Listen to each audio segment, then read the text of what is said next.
Hello dear students. तो हम आज सेकेंड मॉडल पेपर सॉल्व करने वाले हैं।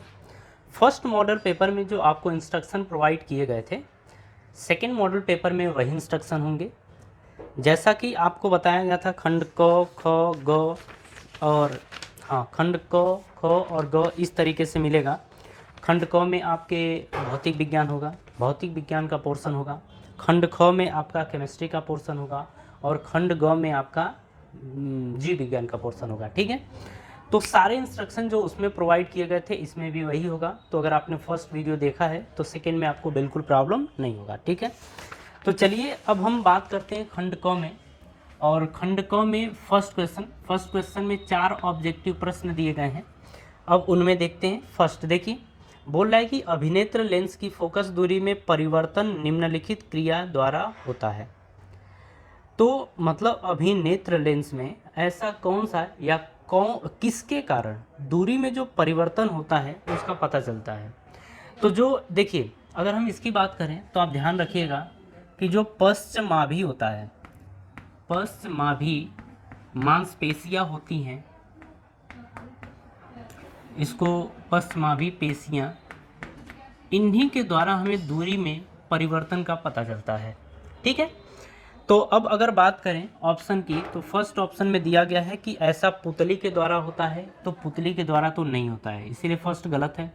सेकेंड हमसे बोल रहा है कि दृष्टि पटल के द्वारा ऐसा होता है, तो दृष्टि पटल के द्वारा भी ऐसा नहीं होता है। ठीक है, अगर आपने फर्स्ट मॉडल पेपर में देखा हो तो मानव नेत्र जो होता है वो वस्तु का प्रतिबिंब बनाता है किस पर? दृष्टि पटल पर। ठीक है, अगर इसके बाद बात करें थर्ड का, तो थर्ड ऑप्शन हमको दे रखा है कि पश्चमाभि पेशियों के द्वारा पता चलता है, और यही हमारा ऑप्शन करेक्ट है।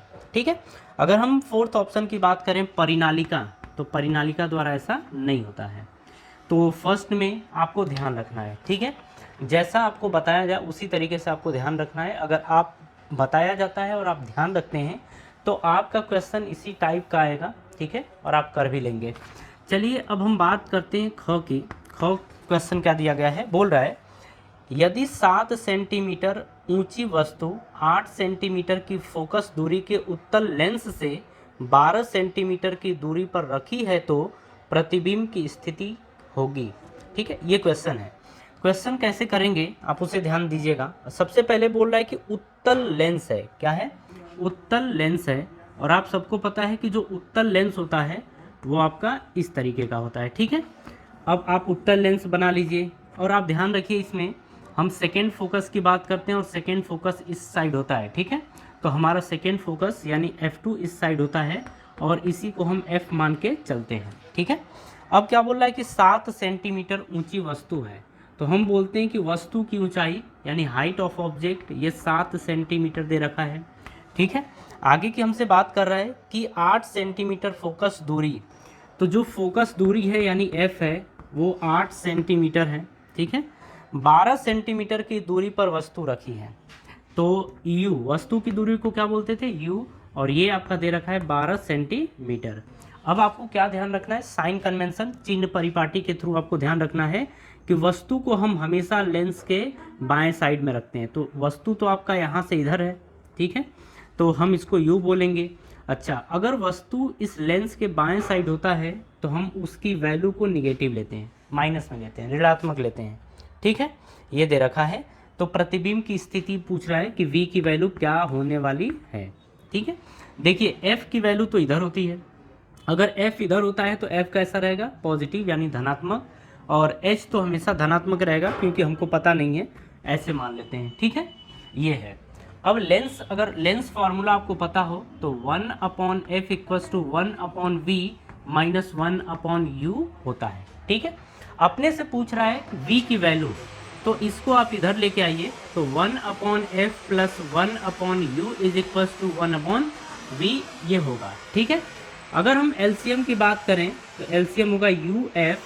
अगर F से डिवाइड करेंगे तो F कटेगा और इक्वल U से मल्टीप्लाई करेंगे 1 में तो U आएगा, प्लस अगर U से डिवाइड करते हैं तो U कटेगा, F बचेगा, तो इधर आएगा F इक्वल्स टू 1/V। ठीक है, ये आएगा। अब ये वैल्यू हम बाद में रखते हैं, बाद में भी रख सकते हैं, पहले भी रख सकते हैं। अब देखिए इनको पलटिए, जब इसको पलटेंगे तो U F upon you plus F ये आ जाएगा इज इक्वल्स टू वी। ठीक है, क्योंकि इसको आपने पलटा है, इसको भी पलट दिया आपने।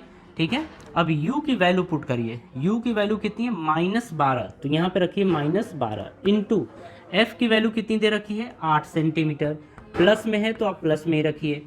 u की वैल्यू कितनी है -12, तो -12, f की वैल्यू कितनी है +8, तो रखेंगे +8 इज इक्वल्स टू v। ठीक है, अब चलिए इसको इधर सॉल्व करते हैं। अगर हम 12 की बात करें तो ये रखिए -12 गुणे 8 बटे में 12 में से 8 घटाएंगे तो बचेगा -4 इज इक्वल्स टू v। ऐसा बचेगा कि नहीं बचेगा, खुद देखिए। अगर -12 है और 8 है तो -12 में से 8 घटाएंगे तो -4, माइनस से माइनस गया और 4 दूनी कितना होगा 8 और 12 दूनी 24, तो v की वैल्यू कितनी आ जाएगी +24 सेंटीमीटर। ठीक है, यानी कि जो वस्तु आपका होगा वो इस लेंस के दाएं साइड होगा और 24 सेंटीमीटर की दूरी पर होगा। ठीक है, अब देखिए अगर ऑप्शन की बात करें तो फर्स्ट ऑप्शन दिया गया है 24 सेंटीमीटर, इसीलिए इसका फर्स्ट ऑप्शन हमारा करेक्ट है। ठीक है, चलिए अब थर्ड की बात करते हैं। थर्ड वाले में ये सारा जो है ये गलत दिया गया है। ठीक है, मतलब जो भी ऑप्शन है सारे ऑप्शन गलत हैं, तो आप ध्यान रखिएगा, हम आपको बता रहे हैं। देखिए अगर हम बात करें ग में, तो ग में देखिए क्या दिया गया है, हमसे ये बोल रहा है कि विद्युत ऊर्जा का मात्रक होता है। तो देखिए एक दिया गया है किलोवाट, लेकिन इसे लिखना होगा किलोवाट घंटा। अच्छा पहले समझिए कि किलोवाट अगर ना दिया हो तो भी क्या करेंगे, अगर मतलब किलोवाट घंटा ना दिया हो तो क्या करेंगे। तो पहले एक बार देख लेते हैं कि बाकी ऑप्शन तो सही नहीं ना है। तो पहला ऑप्शन दिया गया है किलोवाट, जबकि अगर हम ऊर्जा की बात करें तो जो ऊर्जा का मात्रक होता है या तो जूल होता है, या तो ये जूल हुआ तो ठीक, अगर जूल नहीं हुआ तो ये होगा किलोवाट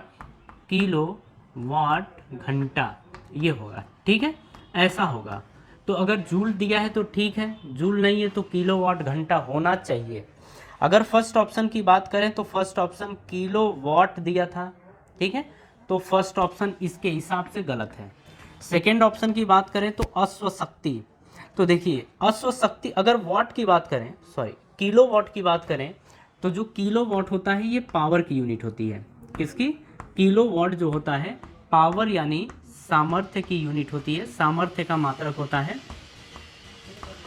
सामर्थ्य का मात्रक ये होता है। ठीक है, अगर अश्वशक्ति की बात करें तो अश्वशक्ति भी होता है सामर्थ्य की यूनिट। और एक बात और ध्यान रखिएगा, अगर कभी बात करें एक अश्वशक्ति की यानी 1 HP यानी 1 हॉर्स पावर की, तो ये होता है 746 वाट के बराबर, यानी 746 वाट के बराबर होता है। 1 हॉर्स पावर यानी एक अश्वशक्ति जो होता है 746 वाट के बराबर होता है। ठीक है, इतनी बात। चलिए जूल पर सेकेंड की बात कर रहा है, तो जूल पर सेकेंड, तो अगर हम बात करें कि जूल पर सेकेंड क्या होता है, तो जूल पर सेकेंड की बात करें तो ये भी जो होता है वो शक्ति यानी सामर्थ्य का ही मात्रक होता है, जूल पर सेकेंड। ठीक है, आगे की बात करें वॉट की बात कर रहा है, तो वॉट जो होता है वॉट ये भी सामर्थ्य का मात्रक होता है, इसी का मात्रक होता है। तो फिर सब के सब तो सामर्थ्य के मात्रक हुए, ऊर्जा का तो कोई मात्रक हुआ ही नहीं, क्योंकि ऊर्जा का मात्रक क्या होता है, या तो जूल होगा या तो किलोवाट घंटा होगा। तो इसका मतलब इसमें ऑप्शंस गलत हैं। तो फर्स्ट ऑप्शन आप ध्यान रखिएगा कि अगर ये किलोवाट घंटा दिया होता, अगर किलोवाट घंटा दिया होता तो यही ऑप्शन हमारा क्या होता, करेक्ट होता। ठीक है, थोड़ा सा देखिए इसमें हमने आपको और भी चीज़ें बता रखी हैं, आप इन चीज़ों को ध्यान रखिएगा। ठीक है, चलिए नेक्स्ट की बात करते हैं घ। अब घ देखिए क्या दिया गया है, घ हमसे बोल रहा है कि जो ओम का नियम है, ओम का नियम कौन सा है, इसमें से ऑप्शन जो दिया है उसमें बताइए। तो फर्स्ट ऑप्शन हमसे बोल रहा है कि V directly proportional to I, मतलब जो V है वो I के समानुपाती होता है। बाय द वे ओम के नियम में यही होता है कि जो V और I का जो संबंध होता है वो ये समानुपाती एक दूसरे के होते हैं, मतलब फर्स्ट ऑप्शन ही करेक्ट है।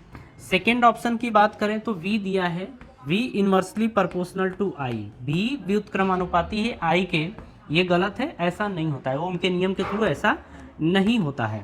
थर्ड बोल रहा है कि जो v है वो डायरेक्टली प्रोपोर्शनल है 1 प्लस आई के, ये भी नहीं होता है, ऐसा भी नहीं होता है। ठीक है। फोर्थ हमसे बोल रहा है कि जो v है वो व्युत्क्रमानुपाती है 1 प्लस आई के, तो देखिए ये भी नहीं होता है, ये भी ऑप्शन इनकरेक्ट है। मतलब ये घ का जो फर्स्ट ऑप्शन है वही करेक्ट है। तो आप ध्यान रखिएगा, ओम का नियम इसमें से कौन सा ऑप्शन फॉलो करता है, यानी ओम के नियम का पालन, जो 4 ऑप्शन दिए गए हैं 4 ऑप्शन में से कौन सा ऑप्शन ओम के नियम का पालन करता है, तो हम बोलेंगे फर्स्ट ऑप्शन है। ठीक है। चलिए, ये तो हमारा फर्स्ट था। अच्छा, एक बात और ध्यान रखिएगा कि जो प्रकाश चैप्टर है, प्रकाश चैप्टर या फिर ह्यूमन आई, मानव नेत्र, इसमें से जो इसका एप्लीकेशन होता है वो हटा दिया गया है। ठीक है, तो उसे बिल्कुल नहीं करेंगे। तो दूसरे नंबर के क्वेश्चन पे आते हैं। अब दूसरे नंबर में देखिए, पहला दिया है कि ग्रह क्यों नहीं टिमटिमाते हैं, ये हमारा क्वेश्चन है। तो देखिए, आपको अगर मन करे देखने को तो एक अलग से हमारी वीडियो इस पे ऊपर आएगी, आप उसे देख लीजिएगा। लेकिन ध्यान रखिएगा कि ये हमारे सिलेबस में इस बार के लिए हटा दिया गया है। ठीक है। चलिए, ख की बात करते हैं। ख हमसे क्या बोल रहा है, हमसे ये बोल रहा है कि स्पष्ट दृष्टि की न्यूनतम दूरी से क्या अभिप्राय है, कि स्पष्ट न्यूनतम दूरी से क्या अभिप्राय है, ये क्वेश्चन हमारा है। तो देखिए, स्पष्ट दृष्टि की न्यूनतम दूरी का मतलब ये होता है कि कोई वस्तु है, ठीक है, और उस वस्तु को देखने में हमें अपनी आंखों पे जोर ना देना पड़ रहा है या जोर ना देना पड़े। ठीक है, अगर हम अपनी आंखों पे जोर ना देते हैं और वस्तु को आराम से देख सकते हैं, तो हम कहते हैं कि ये जो वस्तु है वो स्पष्ट दृष्टि की न्यूनतम दूरी पर है। ठीक है, हम ऐसा बोलते हैं। अगर आपको डेफिनीशन लिखना होगा तो डेफिनीशन आप लिख लीजिएगा। ठीक है, और देखिए बोर्ड स्क्रीन पे आपके डेफिनीशन आ रही है। बोल रहा है कि जैसे अगर स्पष्ट दृष्टि की न्यूनतम दूरी से क्या अभिप्राय है, तो वह न्यूनतम दूरी जिससे कोई वस्तु बिना दबाव या तनाव के साफ साफ दिखाई देती है उसे स्पष्ट दृष्टि की न्यूनतम दूरी कहते हैं। ठीक है, ये आपकी परिभाषा थी, परिभाषा आप लिख लीजिएगा, आपके स्क्रीन पे भी ये रहेगा। ठीक है। चलिए, अब ग हमसे बोल रहा है कि प्रतिरोध को परिभाषित कीजिए। आप ये बताइए कि प्रतिरोध होता क्या है। प्रतिरोध को हम बोलते हैं रेजिस्टेंस। क्या बोलते हैं? रेजिस्टेंस। तो अब ये रेजिस्टेंस यानी प्रतिरोध क्या होता है, तो हम बोलेंगे इसमें कि किसी चालक का वह गुण जो उससे बहने वाली धारा का विरोध करता है। ठीक है, उसे ही हम बोलते हैं प्रतिरोध। बात समझ में आ रही है? हम क्या बोलेंगे कि किसी चालक का वह गुण जिसके कारण विद्युत धारा के प्रवाह का विरोध करता है। ठीक है, और यही क्या होता है? प्रतिरोध होता है। तो इसे ध्यान रखिएगा कि एक्चुअल में प्रतिरोध क्या होता है। तो आपके बोर्ड स्क्रीन पे है, आप इसको देखिए। बोल रहा है कि किसी चालक का वह गुण जिसके कारण वह विद्युत धारा के प्रवाह का विरोध करता है। तो ये आपकी परिभाषा थी, आप इसे लिख लीजिएगा। ठीक है, और देखिए कोशिश करिएगा कि आप नोट साथ साथ में बनाते चलिए तो ज़्यादा बेहतर रहेगा। तो ये हमारा सेकंड था। अब हम थर्ड की बात करते हैं। थर्ड नंबर का हमारा क्या क्वेश्चन है। थर्ड नंबर में भी अपने को 2 क्वेश्चन प्रोवाइड किए गए हैं और दोनों 4-4 मार्क्स के हैं, तो अच्छे से आपको करना है। फर्स्ट क्वेश्चन हमको एक न्यूमेरिकल दिया गया है और इसे ध्यान से समझिएगा। ठीक है, न्यूमेरिकल हमसे क्या बोल रहा है, न्यूमेरिकल का मतलब आंकिक प्रश्न। ये बोल रहा है कि एक उत्तल दर्पण की फोकस दूरी 15 सेंटीमीटर है। एक वस्तु इसके मुख्य अक्ष पर ध्रुव से 30 सेंटीमीटर दूरी पर रखी है। वस्तु के प्रतिबिंब की स्थिति ज्ञात करिए तथा इसका किरण आरेख बनाइए। अच्छा, इतना आपको एक तो न्यूमेरिकल सॉल्व करना है, यानी कि यह अंकित प्रश्न सॉल्व करना है। इसके बाद आपको इसका आरेख मतलब इसका किरण आरेख बनाना है। ठीक है, अगर आप बना लेते हैं, सब कुछ कर लेते हैं, तो आपको 4 नंबर मिलेगा। तो इतना टफ पेपर नहीं है। ठीक है, अगर आप आराम से भी करेंगे ना तब भी आपसे हो जाएगा। चलिए समझते हैं। बोल रहा है कि एक उत्तल दर्पण है। अच्छा, अगर उत्तल दर्पण की बात कर रहा है तो सबसे पहले आप ये बनाइए कि ये आपका उत्तल दर्पण है। ठीक है, ये इसका मुख्य अक्ष है। आपको पता ही है कि इस साइड पॉलिश करते हैं। अब बोल रहा है कि इसकी फोकस दूरी, एक उत्तल दर्पण की फोकस दूरी 15 सेंटीमीटर है। अगर हम f की बात करें तो f कितना है, 15 सेंटीमीटर। बेटा आपको एक बात ध्यान रखना है कि अगर उत्तल दर्पण है तो उत्तल दर्पण में जो आपका फोकस होता है वो दाएं साइड होता है, ठीक है। ये आपका ध्रुव है, ध्रुव से f जो होता है वो दाएं साइड होता है। तो ये हो गया, इसका मतलब इसके अगर दाएं साइड है तो चिन्ह परिपाटी के हिसाब से f कैसा होगा, धनात्मक, ठीक है। आगे क्या बोल रहा है कि एक वस्तु इसके मुख्य अक्ष पर ध्रुव से 30 सेंटीमीटर की दूरी पर रखी है। आप हमेशा ध्यान रखेंगे कि जो वस्तु रखी जाएगी वो बाएं साइड रखी जाएगी, ठीक है। तो इससे बाएं साइड आप मान लीजिए कि ये आपकी वस्तु रखी गई है और कितनी दूरी पर रखी गई है, 30 सेंटीमीटर पर। तो यहाँ से ये 30 सेंटीमीटर की दूरी पर रखी गई है, यानी कि ये u है और u की वैल्यू कितनी है, 30 सेंटीमीटर। और आपको पता है कि अगर इसके बाएं साइड की बात करते हैं तो ये कैसा आता है, निगेटिव, ठीक है, ऐसा आता है। वस्तु के प्रतिबिंब की स्थिति ज्ञात करिए। तो अब हमें ज्ञात करना है v की वैल्यू, ठीक है। चलिए सॉल्व करते हैं। अगर आपको दर्पण का सूत्र पता हो तो 1/f equals to 1/v plus 1/u ये होता है, ठीक है। अब यहाँ पे 1/f सबसे पहले ना हम इसे ही सॉल्व कर लेते हैं। 1/f इज इक्वल्स टू क्या आएगा, अच्छा अपने को कैलकुलेट क्या करना था, v, तो इसको इधर लेके आइए। तो 1/f minus 1/u is equals to 1/v हो जाएगा। अगर हम एलसीएम की बात करें तो एलसीएम uf होगा, एलसीएम इन दोनों का uf, f से काटेंगे तो f कटेगा, u बचेगा, तो u का 1 में करेंगे तो क्या आएगा, u माइनस u का अगर इधर कटेंगे तो ये कटेगा, f का 1 में मल्टीप्लाई करेंगे तो f is equals to 1/v ये आ जाएगा, ठीक है। अब आगे आप समझिए, u minus f/uf is equals to 1/v, दोनों को पलट दीजिए तो 1/v इज इक्वल्स टू, इसको भी पलटेंगे तो ये आएगा uf/u माइनस f, ये आ जाएगा, ठीक है।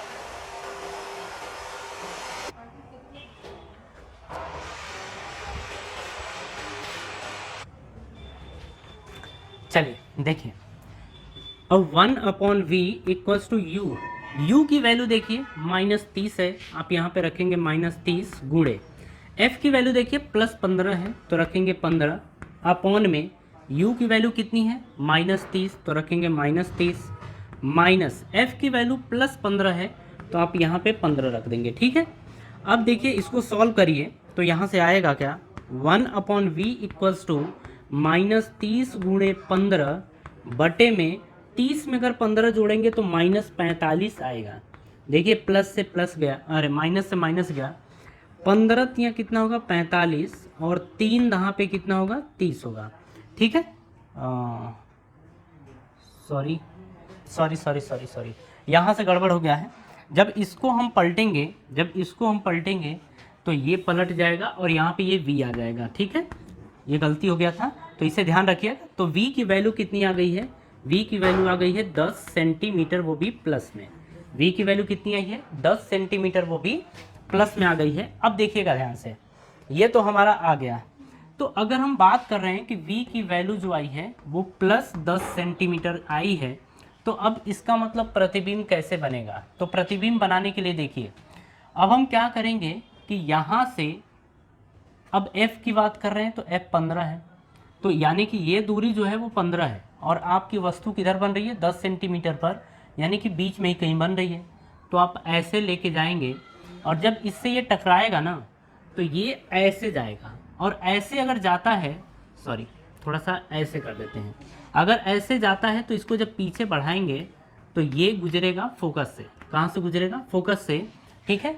और एक हम क्या कर देते हैं यहाँ से, एक यहाँ से गुजार देते हैं इसके ध्रुव से। तो ध्रुव से जब गुजरेगा तो जितने कोण पर जाता है उतने ही कोण पर वापस आ जाता है, ठीक है। तो आप इसको भी जब पीछे की तरफ बढ़ाएंगे तो आपका जो प्रतिबिंब है वो यहाँ बनेगा, ठीक है। अच्छा अब बना है सीधा, तो अब हम बात कर रहे हैं इसमें इसके प्रकृति वगैरह की। तो देखिए अगर आकार की बात करेंगे तो आकार छोटा बनेगा। आकार कैसा बनेगा, छोटा। तो इसमें तो सबसे पहले बात कर लें, चलिए आकार की बात कर रहे हैं तो आकार कैसा होगा, छोटा होगा, ठीक है। अगर हम प्रकृति की बात करें तो प्रकृति कहाँ पर, प्रकृति इसकी क्या होगी, तो आप बोलेंगे आभासी होगा। ठीक है, क्योंकि दर्पण के पीछे बन रहा है, और दर्पण के पीछे जब भी प्रतिबिंब बनता है कैसा बनता है, आभासी। और देखिए यहाँ पे और सीधा, क्या बोलेंगे, आभासी और सीधा, प्रतिबिंब सीधा भी बना है। तो ये हो गया हमारा आंसर। देखिए जब इतना काम आप करेंगे तो आपको 4 मार्क्स मिलेंगे, ठीक है। किरण आरेख की बात कर रहा था, किरण आरेख कैसे बनेगा, आप किरण आरेख जब भी बनाएंगे तो आप तुरंत मत बनाइएगा, आप पहले सॉल्व कर लीजिएगा न्यूमेरिकल, मतलब ये जो क्वेश्चन आंकिक प्रश्न है इसे सॉल्व करके v की वैल्यू निकालिएगा, तब जाके आपका प्रतिबिंब बनेगा, उसके पहले आप नहीं बना सकते, ठीक है। तो ये बेहतर क्वेश्चन है, उतना टफ भी नहीं है और उतना ईजी भी नहीं है, आपके लेवल पे है, तो ठीक ठाक क्वेश्चन है, ठीक है। चलिए इसी में एक और क्वेश्चन है, थोड़ा उसको देख लेते हैं। अथवा करके बोला था कि 4 नंबर पाने के लिए या ये करिए या फिर दूसरा करिए, ठीक। अब समझते हैं, इसी में क में अथवा करके दिया है, उसे समझते हैं।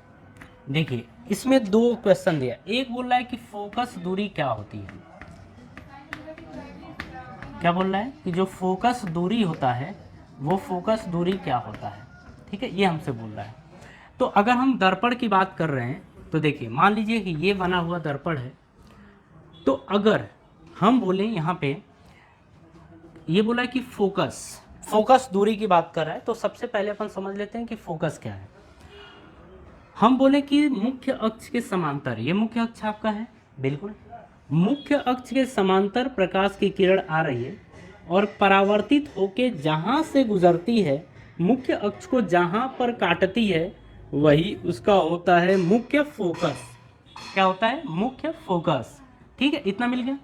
और इसके बाद हम बोलेंगे कि जो ध्रुव से फोकस की दूरी होती है, ध्रुव से फोकस की दूरी होती है उसे ही बोलते हैं फोकस दूरी। ध्रुव से फोकस की दूरी को क्या बोलते हैं, फोकस दूरी बोलते हैं, ठीक है इतना। चलिए अब हम बात करते हैं एक इसी में से दूसरा। देखिए आपको परिभाषा क्या लिखना होगा, आप इसमें लिखेंगे फोकस दूरी में कि सबसे पहले ये लिखिएगा कि मुख्य अक्ष के समांतर आने वाली प्रकाश की किरण परावर्तन के बाद मुख्य अक्ष को जिस बिंदु पर काटता है उसे हम बोलते हैं फोकस या मुख्य फोकस, ठीक है। इसके बाद बोलेंगे तथा दर्पण के ध्रुव से उस फोकस तक की दूरी को या मुख्य फोकस के बीच की दूरी को अपन बोलते हैं फोकस दूरी, ठीक है। ये आपकी परिभाषा होगी, आप लिख लेना। दूसरा इसमें देखिए हमसे बोल रहा है कि फोकस या फोकस तल क्या होता है, फोकस तल क्या होता है, थोड़ा सा इसे समझ लेते हैं। अब देखिए फोकस तल को आप यहीं से समझिएगा, ठीक है। जैसे मान लीजिए आपने ये बनाया और ये बनाया, अब आप क्या करिए कि जैसे आपने कोई मान लीजिए कि कोई वस्तु थी, वस्तु से प्रकाश की किरण निकली और निकल कर क्या हुआ कि फोकस से गुजरी। तो जब ऐसे फोकस से गुजरी और मान लीजिए यहाँ पर आके टकराई और इससे ज़्यादा नहीं जा सकता है, मतलब कि आप ये वाली लाइन ड्रॉ नहीं कर सकते क्योंकि प्रकाश की किरण यहाँ तक नहीं, केवल यहीं तक आ रही है, ठीक है। उसी तरीके से हम बोलेंगे कि मुख्य फोकस से एक प्रकाश की किरण ऐसे आ रही है और इससे टकरा रही है, ये प्रकाश की किरण इधर भी नहीं आ सकती है, ठीक है। तो जो मुख्य अक्ष है और ये देखिए ये है, ये इसका अंतिम बिंदु है, ठीक है। जो प्रकाश की किरण है वो दर्पण में इधर नहीं टकरा सकती, इधर नहीं टकरा सकती, क्योंकि प्रकाश की किरण इतना ही दूर तक ही टकरा रही है, ठीक है। तो जो ये और ये बिंदु है, इनको जब हम लंबवत मिलाते हैं, मुख्य अक्ष के लंबवत मिलाते हैं, ये इस तरीके से हम मिलाते हैं, तो ये जो एक समतल बना ना, ये जो एक प्लेन बना है, समतल बना है, इसी को बोलते हैं फोकस तल। क्या बोलते हैं, फोकस तल। तो इसकी परिभाषा कैसे लिखी जाएगी, जरा बोर्ड स्क्रीन पे देखिए। हम लिखेंगे कि फोकस बिंदु से होकर जाने वाले तथा दर्पण के मुख्य अक्ष के लंबवत तल को फोकस तल कहते हैं, ठीक है। फोकस बिंदु से होकर जा रहा है और दर्पण के मुख्य अक्ष के लंबवत तल, फोकस का जो लंबवत तल है इसी को अपन बोलते हैं फोकस तल, ठीक है। ये है, ये इसके लंबवत, ये जो तल है ना, ये जो तल है इसी को बोलेंगे अपन फोकस तल। बात समझ में आ रही है, क्वेश्चन अच्छा था। अच्छा ये दोनों मिला के जब क्वेश्चन करेंगे तब जाके आपको 4 नंबर मिलेंगे, मतलब 2 नंबर इसका 2 नंबर इसका। और आपको ये फोटो भी ड्रॉ करना है। और आप देखिए ये इतना ही नहीं है, प्रकाश की किरण ऐसे भी जाएगी, ठीक है, प्रकाश की किरण आपकी ऐसे भी जाएगी, प्रकाश की किरण ऐसे जाएगी, ऐसे जाएगी, ऐसे जाएगी, लेकिन इससे बाहर और इससे बाहर नहीं जाएगी, ठीक है। और जो इन सभी से लास्ट से जो एकदम अंतिम है, इससे दोनों बिंदु को जब मिलाएंगे तो जो प्लेन यानी कि जो समतल मिलेगा वही होगा फोकस तल, ठीक है।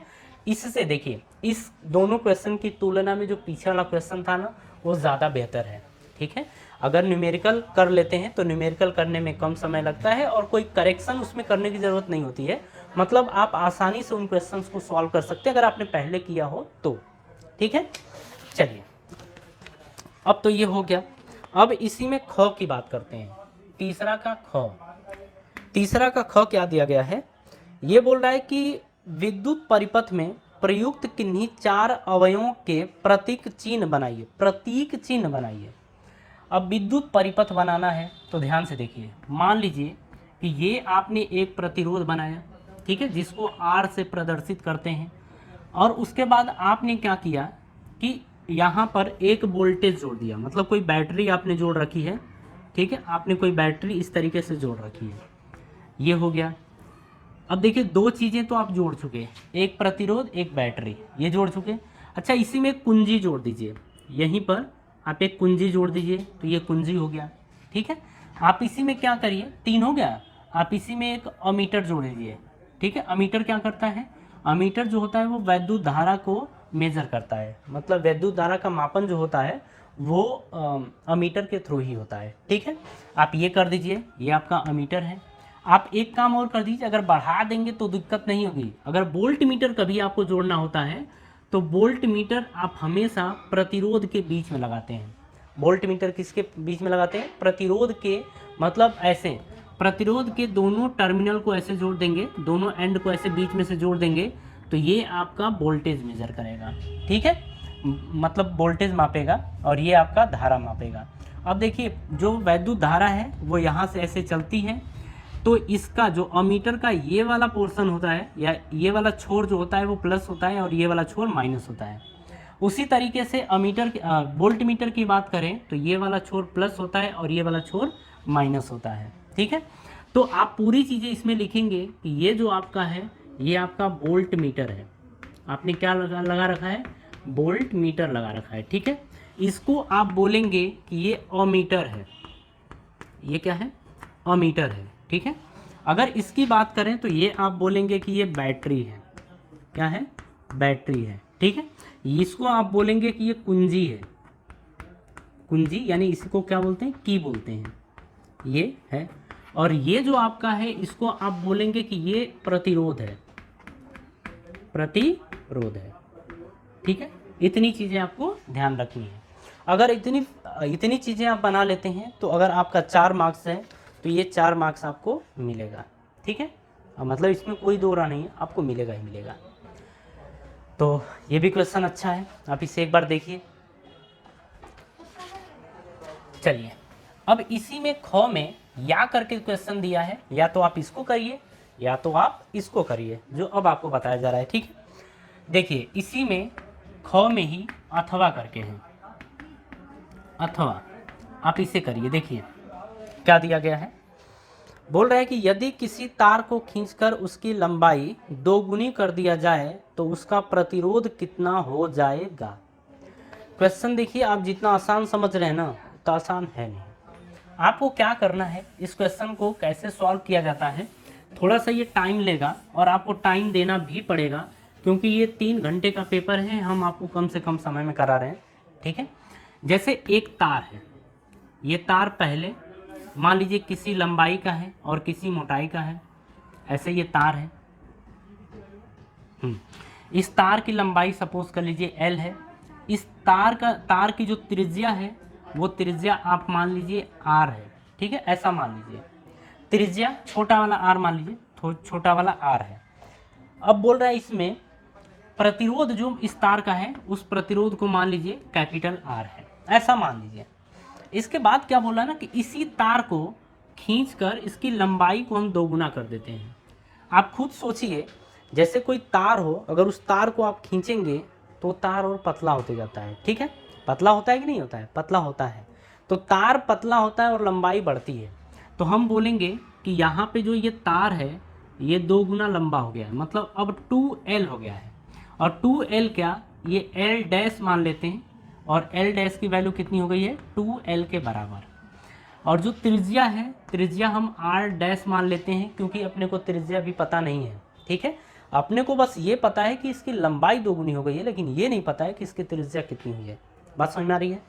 चलिए, जब ये आपको आ गया, अब यहाँ पे समझिएगा, हम बोलेंगे कि जो इसका प्रतिरोध है वो प्रतिरोध R डैश है, ऐसा मान लीजिए, ठीक है।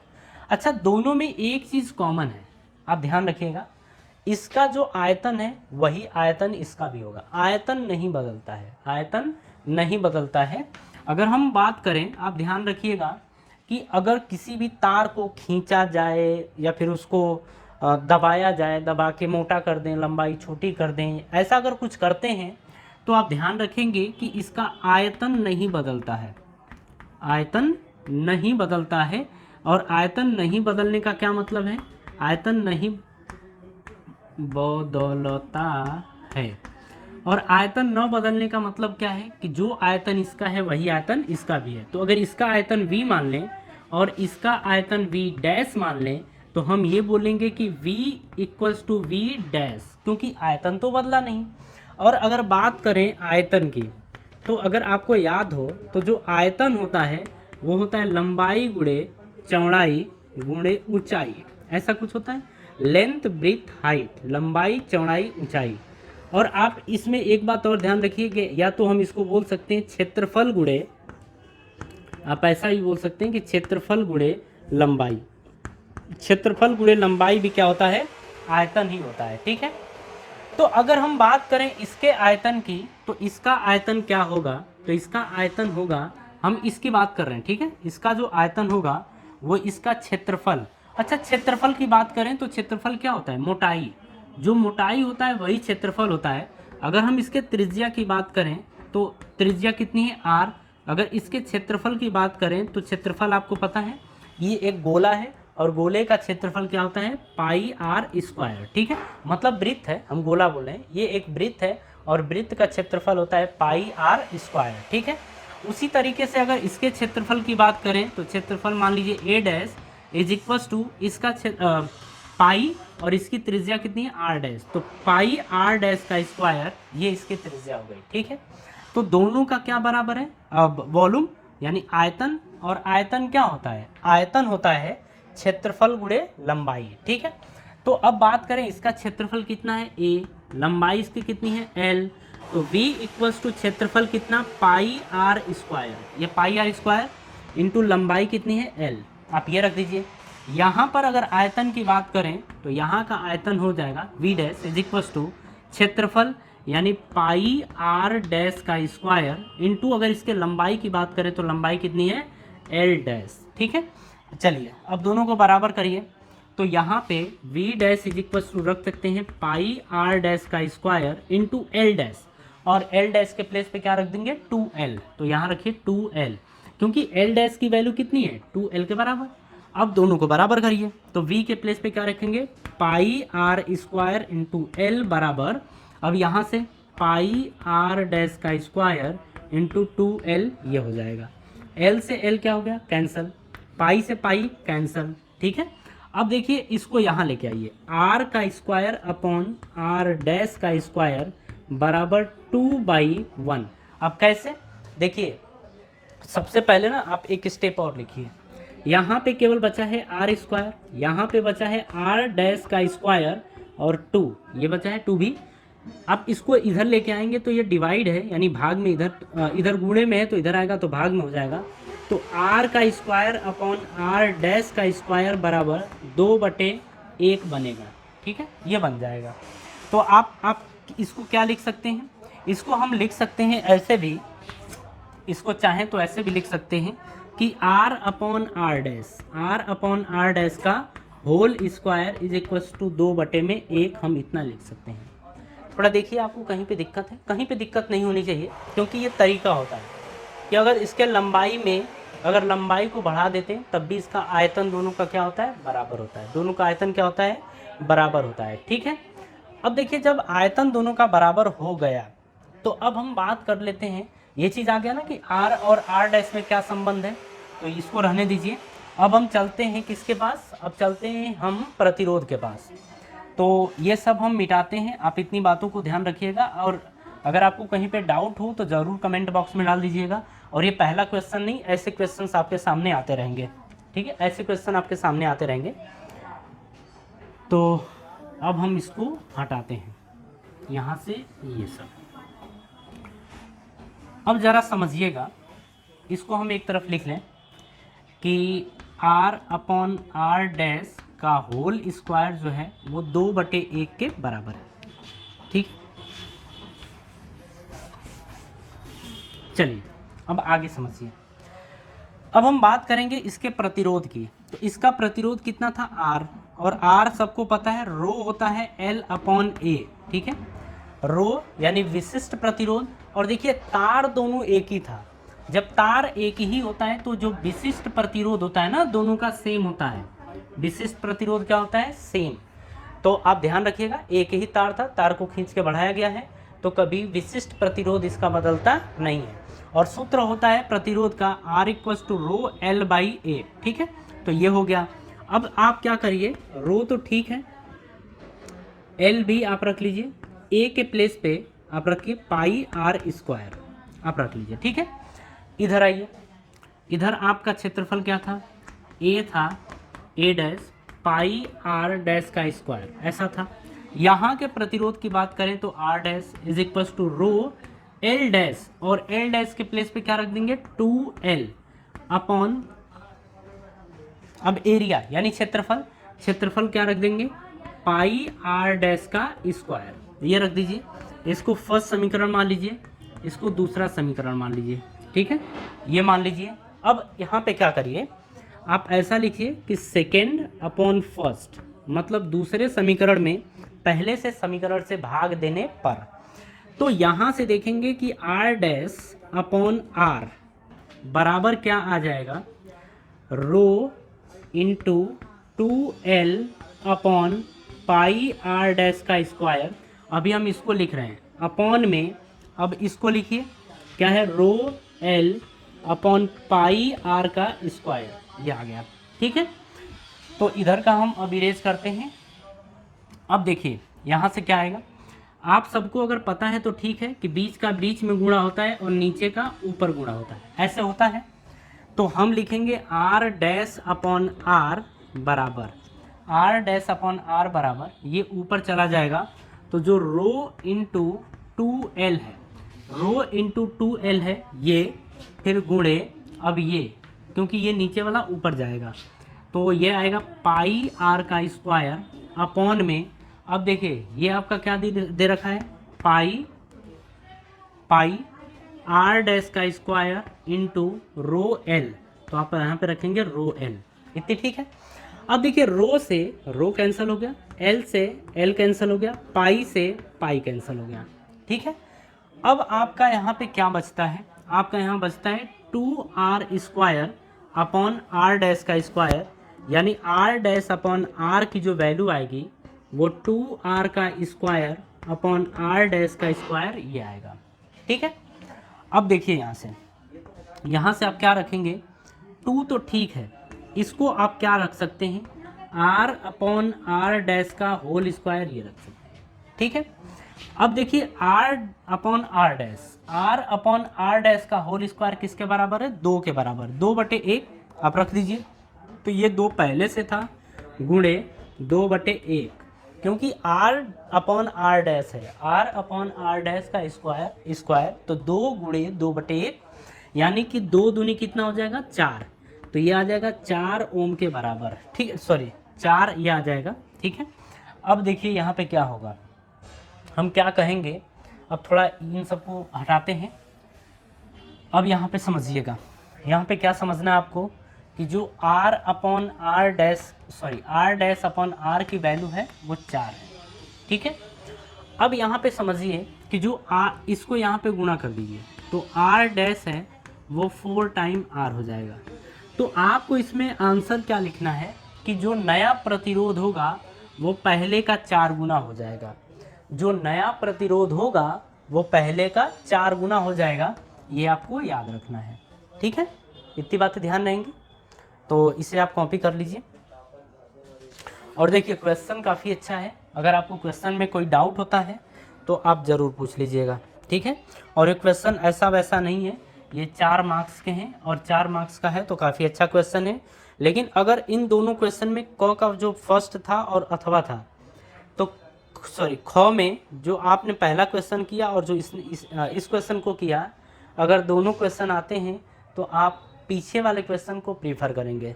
ठीक है, क्योंकि ये आपका टाइम किल कर जाएगा। लेकिन अगर आपको वो क्वेश्चन या सिंपल क्वेश्चन नहीं दे रखा है तो ये आपके लिए क्वेश्चन एक बेहतर ऑप्शन होगा। ठीक है, लेकिन जिस तरीके से हमने आपको एक्सप्लेन किया है आप उसी तरीके से इसे अच्छे से सीखिएगा, और इससे रिलेटेड जो आपको एक अलग से वीडियो होगी वो आपको हम प्रोवाइड कर देंगे। ठीक है, आप उसे भी देख लीजिएगा, आपको नीचे डिस्क्रिप्शन में भी आपको ये वीडियो मिल जाएगा इससे रिलेटेड।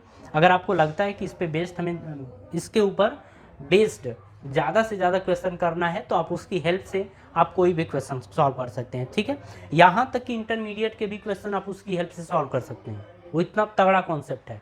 ठीक है, चलिए अब हम नेक्स्ट क्वेश्चन की बात करेंगे, और फोर्थ में हम बात करेंगे क। और क में देखिए क्या दिया गया है, बोल रहा है कि विद्युत चुंबकीय प्रेरण की घटना को समझाइए। ठीक है, वैद्युत चुंबकीय प्रेरण की घटना को समझाना है।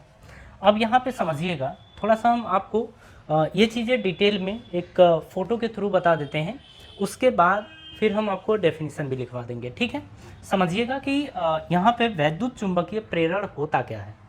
देखिए अगर हम बात करें कि जैसे ये हमारे पास कुंडली है, क्या है, कुंडली। ठीक है, और इस कुंडली में आपने क्या किया है कि एक तार जोड़ दिया है। ठीक है, एक तार जोड़ दिया है, और इस कुंडली में जैसे आपने तार जोड़ा और इसको एमीटर लगा दिया, इसमें क्या किया आपने, अमीटर लगा दिया, ये अमीटर लगा दिया है, समझिएगा। ठीक है, अब क्या होता है ना कि जैसे आप कोई यहाँ से एक चुंबक फेंकते हैं, जैसे ये नॉर्थ पोल है, ये साउथ पोल है। ठीक है, नॉर्थ साउथ, ये उत्तरी ध्रुव और ये दक्षिणी ध्रुव है। ठीक है, अब क्या करिए, इसको यहाँ से फेंकिए। जब आप फेंकेंगे तो ये किसी न किसी चाल से आएगा, मान लीजिए कि वी चाल से आता है। अब जब इधर की तरफ आएगा तो देखिए कांड क्या होता है। उसके पहले समझिए कि जो ये चुंबक होता है ये करता क्या है। देखिए किसी भी चुंबक से चुंबकीय बल रेखाएं निकलती हैं, किसी भी चुंबक से चुंबकीय बल रेखाएं निकलती हैं। ठीक है, और यहाँ पे क्या होता है ना कि जो चुंबकीय बल रेखाएं होती हैं वो नॉर्थ पोल से निकलती हैं और साउथ पोल पे ख़त्म होती हैं। ठीक है, नॉर्थ से निकलेंगी और साउथ पे ख़त्म होंगी, ऐसा ही होता है।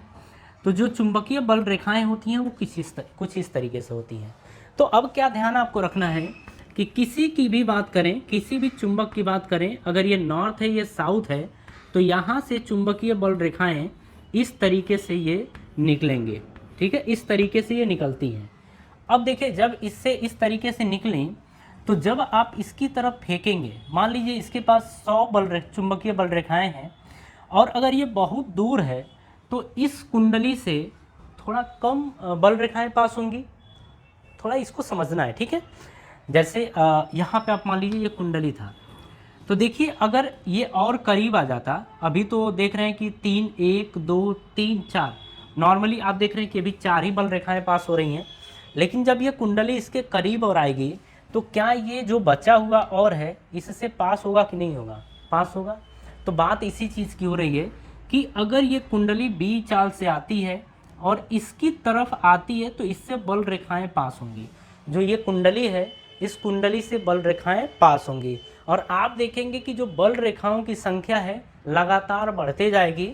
ठीक है, मतलब इससे पास होना जो है वो बल रेखाएं ज़्यादा से ज़्यादा पास होंगी, और जब ये चुंबक इससे दूर जाएगा, इससे दूर जाएगा तो जो चुंबकीय बल रेखाएं हैं उनकी संख्या कम होते जाती है। ठीक है, कुल मिला के क्या है कि जब ये गति करता है इसके सापेक्ष तो जो इससे पास होने वाली चुंबकीय बल रेखाएं हैं उनकी संख्या में परिवर्तन होता है। उनकी संख्या में क्या होता है, परिवर्तन होता है। तो जब उनकी संख्या में परिवर्तन होता है तो यहाँ पर एक वैद्युत वाहक बल उत्पन्न होता है।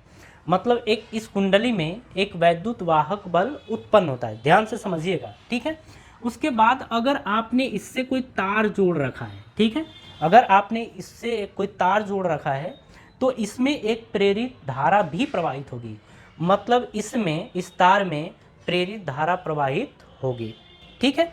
जब प्रेरित धारा प्रवाहित होगी तो आप जो घटना देख रहे हैं ना, इसी घटना को बोला जाता है वैद्युत चुंबकीय प्रेरण, ठीक है।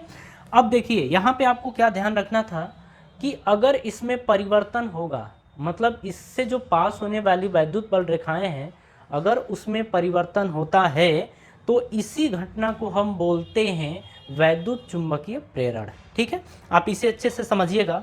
अब बोर्ड स्क्रीन पे आप इसकी परिभाषा देखिए जो आपको प्रॉपरली और अच्छे तरीके से याद रखनी है। और ये परिभाषा क्या है, देखिए यहाँ बोल रहा है कि किसी वैद्युत परिपथ से संबद्ध चुंबकीय फ्लक्स के मान में परिवर्तन के कारण परिपथ में एक प्रेरित विद्युत वाहक बल उत्पन्न होने की घटना वैद्युत चुंबकीय प्रेरण कहलाती है, ठीक है। ये पहला पॉइंट है। दूसरा पॉइंट क्या देख रहे हैं आप, यदि परिपथ पूर्ण है तो परिपथ में एक धारा बहती है जिसे प्रेरित धारा कहते हैं। जैसा कि हमने आपको बताया कि अगर ये परिपथ पूर्ण है तो इसमें वैद्युत धारा भी प्रवाहित होगी और उसी वैद्युत धारा को अपन बोलते हैं प्रेरित वैद्युत धारा, ठीक है।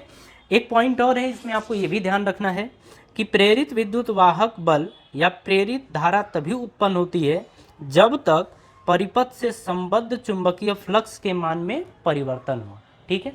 जैसा कि हमने बताया कि अगर फ्लक्स में चुंबकीय बल रेखाओं के मान में अगर परिवर्तन होता है तभी तक इसमें वैद्युत वाहक बल प्रेरित होगा या वैद्युत धारा, ठीक है। चलिए ये भी चीज़ आपको समझ में आ गई। अब देखिए इसके बाद बोल रहा है इसी में अथवा करके है, और हाँ इसमें एक क्वेश्चन और है, इसमें बोल रहा है कि इसके सिद्धांत पर कार्य करने वाले प्रत्यावर्ती धारा डायनमो की कार्यविधि का सचित्र वर्णन करिए। ये क्वेश्चन हमारा था, ठीक है। चलिए ये आप सबको पता है कि जो डायनमो या जनरेटर वगैरह है ये आपको एक अलग वीडियो में मिलेगा, उस वीडियो को आप देख लीजिएगा, क्योंकि ये थोड़ा टाइम टेकिंग है, आपको अच्छे तरीके से एक्सप्लेन करना पड़ेगा इसी वजह से, ठीक है। चलिए अब बात करते हैं, इसमें अथवा करके दिया है, अथवा में हमसे पूछ रहा है कि वाट बताइए होता क्या है, ठीक है, वाट। अब देखिए वाट की अगर बात करें तो वाट क्या होता है, ये होता है पावर की यूनिट या पावर का मात्रक, या हम बोल देंगे कि ये होता है सामर्थ्य का मात्रक। किसका मात्रक होता है, सामर्थ्य का मात्रक होता है, हाँ ये होता है। अब इसके आगे समझिए, अगर हम बोलें कि P इक्वल्स टू W/T होता है, ठीक है। और देखिए अब ये हम बताने जा रहे हैं वाट की परिभाषा। तो वाट का क्या मतलब है कि अगर आपने कोई कार्य किया है और कार्य किया है, सपोज कर लीजिए 1 जूल, कितना कार्य किया है, 1 जूल कार्य किया है, वो भी कितने समय तक आपने कार्य किया है, 1 सेकेंड तक, ठीक है। मतलब 1 सेकेंड, 1 जूल आपने कार्य किया है वो भी 1 सेकेंड में, तो हम बोलेंगे ये कि जो हमारी शक्ति है वो 1/1 यानी कि ये आ जाएगा 1 जूल पर सेकेंड, ठीक है, जूल पर सेकेंड। तो हम ये बोलेंगे यहाँ पे कि जो जूल पर सेकेंड की परिभाषा है वो क्या है, बोर्ड स्क्रीन पे आप देखिए, हम बोलेंगे कि यदि किसी परिपथ में 1 जूल पर सेकेंड की दर से ऊर्जा व्यय हो रही है तो उस परिपथ की कुल वैद्युत सामर्थ्य 1 वाट होगी, ठीक है। ये क्वेश्चन का आंसर हो गया और इसे आप डायरेक्टली याद रखिएगा और ज़रूर याद रखिएगा, ठीक है। चलिए इसी में एक और बात करते हैं, बोल रहा है कि तथा किलोवाट तथा जूल में संबंध बताइए। किलोवाट और जूल में संबंध बताना है।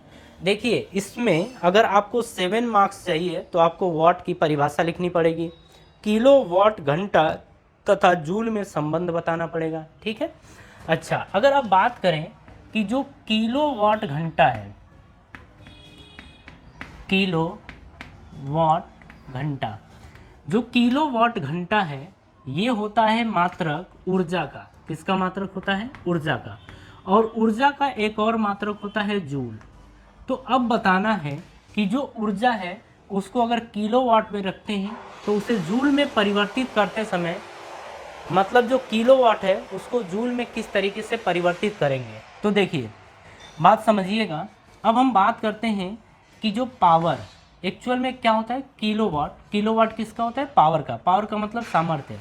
ये होता है W/T, या हम बोल देंगे ऊर्जा अपॉन समय, या फिर E/T, ऐसे लिख लीजिए। E यहाँ पे क्या है? ऊर्जा है, मतलब वैद्युत ऊर्जा ये है। T आपका यहाँ पे क्या है? समय है। और यहाँ पे P आपका क्या है? सामर्थ्य है। ये आपका सामर्थ्य है, ठीक है। ये चीज़ें हैं। अब देखिए अगर बात कर रहे हैं ऊर्जा और ये है, तो P/T, आप इसको यहाँ भेजिए। PT बराबर E हुआ कि नहीं हुआ? हुआ। अब आपको ध्यान क्या रखना है कि जो E होता है ऊर्जा, उसमें क्या ध्यान रखना है कि ये जूल में तभी आता है, ऊर्जा का मात्रक जूल में तभी आता है जब यहाँ पर, मतलब ये ऊर्जा का मात्रक जूल में तभी आता है जब ये पावर यानी कि जो सामर्थ्य है ये आपका वाट में होना चाहिए, और जो समय है वो आपका सेकंड में होना चाहिए।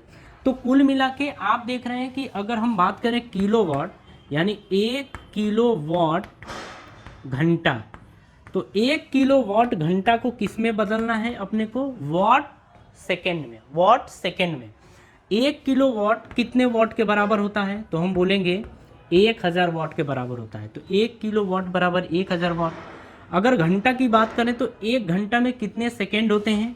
तो 1 घंटा में सेकंड होता है, देखो 1 घंटा में 60 मिनट और 1 मिनट में 60 सेकंड, तो ये हो गया। तो ये आपका है, ये वाट है, और ये आपका जो है ये सेकंड है। दोनों मिला के किस में आ गया है? सेकंड में। तो अब देखिए क्या लिखेंगे यहाँ से, 60 का 60 में मल्टीप्लाई करेंगे तो 6 के 36, ये 3600 आ गया, गुणे ये 1000, तो ये ऐसे रहने दीजिए। अच्छा अगर आपको पता हो तो हम इसको लिख सकते हैं 36 गुणे 10 की पावर, ये 2 है और ये 3 है। 1000 को आपको पता है कि 10 की पावर 3 लिख सकते हैं, तो 1000 ये है, 2 0 ये है, तो मतलब 1000 में 3 और ये 2 5, तो 10 की पावर कितना आ गया? 5। या आप ऐसा भी कर सकते हैं कि यहाँ से एक और हटाइए, तो 3.6 इंटू 10 की पावर 6 जूल आप लिख सकते हैं, ठीक है। तो आप क्या बोलेंगे? आप ये बोलेंगे कि जो 1 किलो वाट घंटा होता है वो होता है 3.6 इंटू 10 की पावर 6 जूल के बराबर, और यही आपका आंसर हो गया, ठीक है। कहीं पे कोई डाउट है? अगर कोई डाउट नहीं है तो इसे आप कॉपी कर लीजिए। और हाँ, एक बात ध्यान रखिएगा इसमें कि ये आपका सेकेंड मॉडल पेपर का जो फिजिक्स पोर्शन है वो यहीं पे कंप्लीट होता है, ठीक है। और हम अब इसके आगे जो ख और ग है वो आपको अभिषेक सर कराएंगे, केमिस्ट्री और बायो का पोर्शन, ठीक है। तो उसे भी आप अच्छे तरीके से करिएगा। अब हम मिलेंगे नेक्स्ट मॉडल पेपर में, तो फिजिक्स का पोर्शन और आगे जस्ट कंटिन्यू आप करिएगा केमिस्ट्री और बायो का पोर्शन भी, ठीक है। अगर इतने मॉडल पेपर आप कर लेते हैं तो आप बहुत ज़्यादा मतलब सिक्योर हो जाएंगे कि आपका जो एग्ज़ाम होगा वो काफ़ी आप अच्छा करके आएंगे, ठीक है। तो हर एक चीज़ को आप ध्यान रखिएगा, ठीक है। Thank you.